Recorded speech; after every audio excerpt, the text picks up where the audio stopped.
ಎಂಬ ಮಾಯೆಯನ್ನು ಸೃಷ್ಟಿಸಿ ಮಾನವ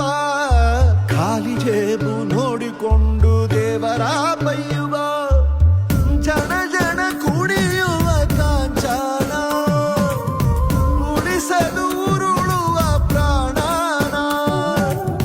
ಹಣ ಎಂಬ ಮೋಡಿ ಬೀಳೋದಿಲ್ಲ ನೋಡಿ ಮಂತ್ರಿಯಾಗುತ್ತಾ